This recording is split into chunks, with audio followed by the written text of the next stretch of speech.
Hello there and welcome back. In this video, we are going to take a look at how you can deploy Traefik onto your Kubernetes cluster and how we can use it to steer traffic. So basically, it's a cloud native application proxy. And I have my trusty Kubernetes workhorses. And if we try to get the nodes, we can see that every node is ready. So the next thing that we want to do is to first create a cluster role. And technically, this is going to define our means of accessing the Kubernetes with Traefik. So let's create the Traefik folder. And inside here, we will have the clr.yaml. And technically, this is what Traefik needs. And it needs access to several resources so that it can work its magic. And you will find it in the official documentation. So kubectl apply -f clr.yaml.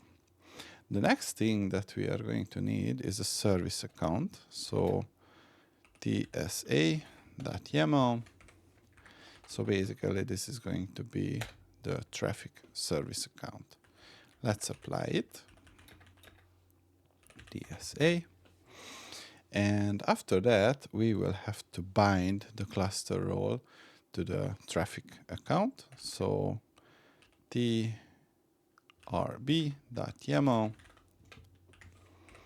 And basically, we want to allow the service account to use the Traefik role.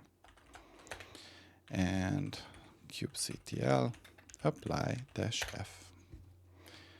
Once this is done, we have a process that we have to adhere. So we need a deployment, a service, and then the ingress configured to steer the traffic towards the service. So the first deployment .yaml is going to be a simple whoami application.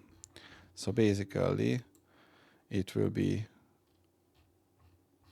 the first one is going to be the dashboard. So let's move it to the tdboard.yaml. Let's call this the first deployment and just check back tdboard. So basically, this is going to use the official Traefik image. The API insecure means that you will access it with HTTP, and this is going to be the port mapping. So let's use the kubectl apply -f tdboard, and we can check the kubectl get deployments. And currently it's in progress. kubectl get pods. Oh, now it's running and the deployment is ready. And we can check the kubectl get svc. So that's the deployment. And now we need to create the service. So tservice.yaml so that we can expose it. This is going to be a load balancer configuration, and we will have the web service, which also needs to be exposed. So kubectl apply -f tservice, and the kubectl get svc is going to show us that these are the addresses that we can use to communicate with Traefik. So I'm going to do two things. Disable the firewall. Disable now firewall-d and set and force 0. So that's going to take care of SC Linux, because for the demos, one of the demos, we will need to access unusual places. So now let's check the dashboard service. This should be the port which provides us with the service.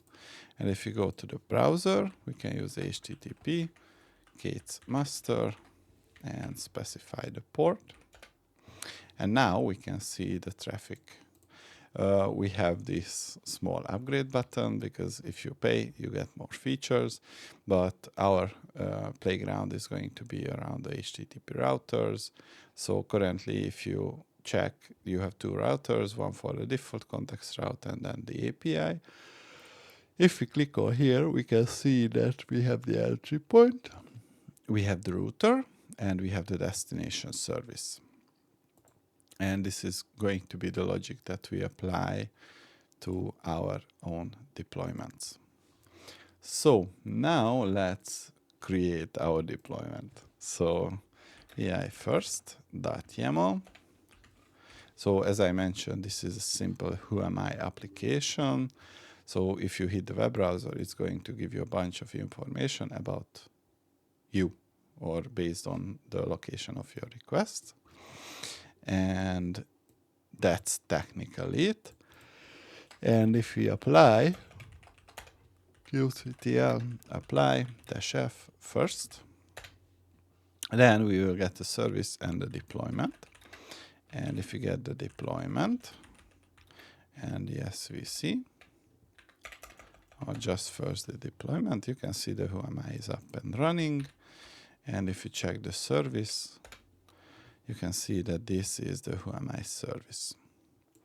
So technically, now we have a deployment with a service, and Traefik is not aware of this deployment. And that's basically the glue that we will have to implement. And we will call this first ingress.yaml. And basically, what we are going to say is that the default path should direct the traffic to the backend provided by the whoami deployment. So if we apply it, first ingress, we can check with the kubectl get ingress, kubectl,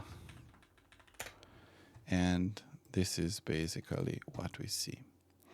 And now, if we check back to our Traefik configuration and refresh it,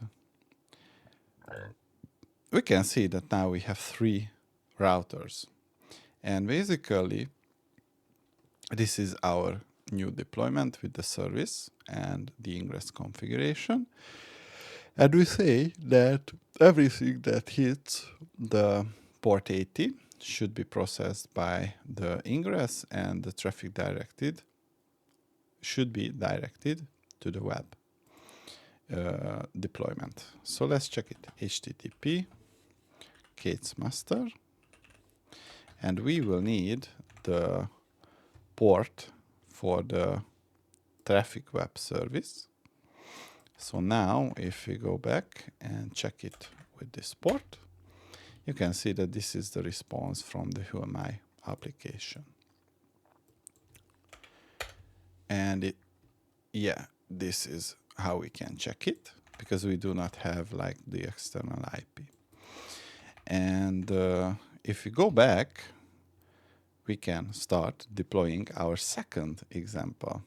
So the second example is going to be a Python application, second.yaml.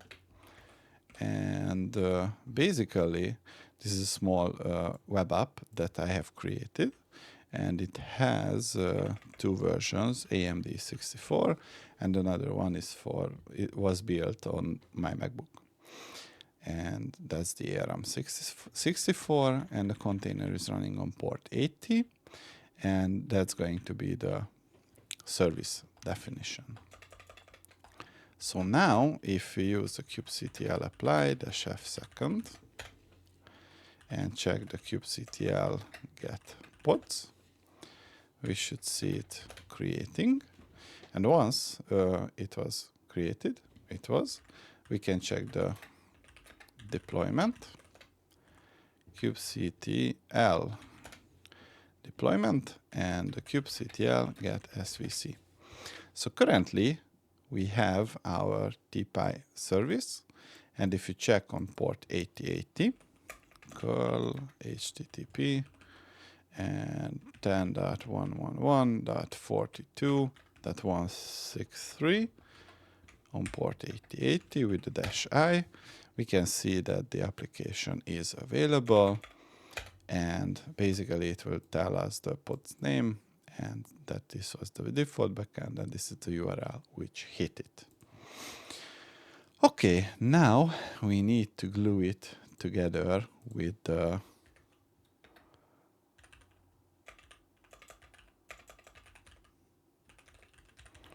Traefik. So what we say here in the ingress configuration is that we want to steer any traffic that hits the /python context route towards the Python container. And we can use the kubectl apply -f second ingress. And if you check the ingress,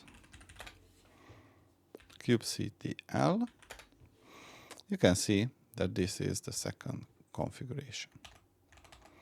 And now if we go back to Traefik and check the routers, we will see that the Python router appeared.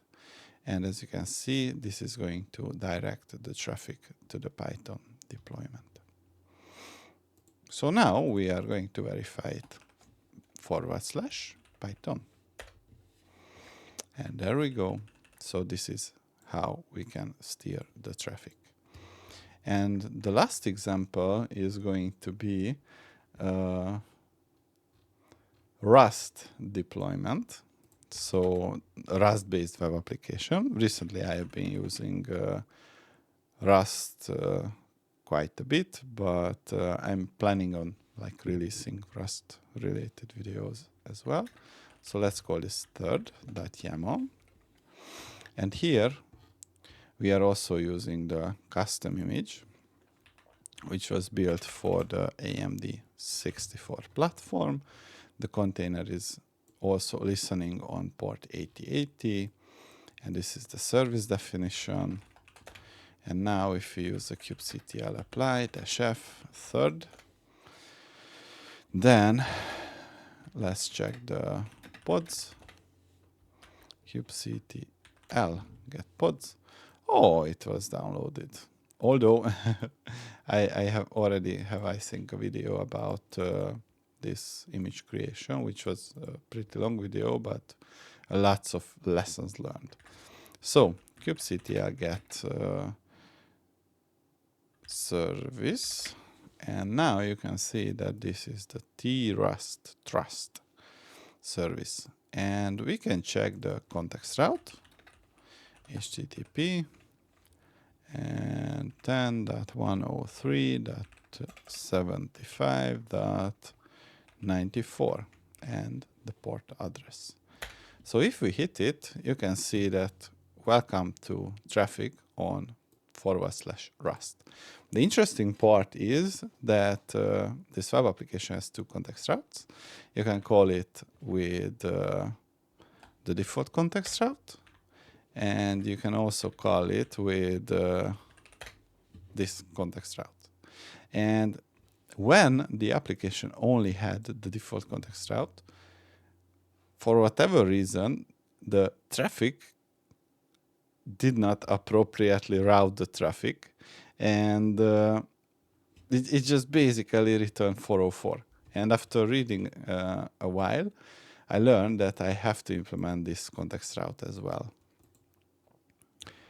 So now all we have to do is to create the third ingress.yaml.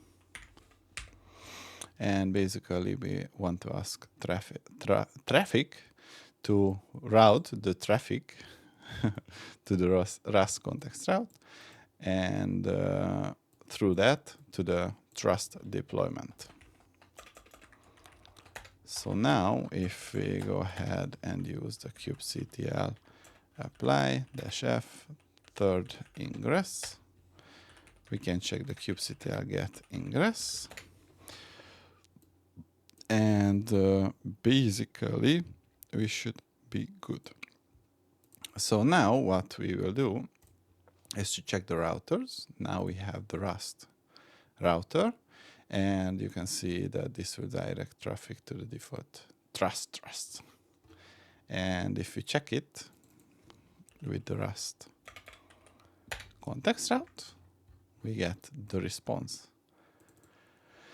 And that's the basic idea behind Traefik.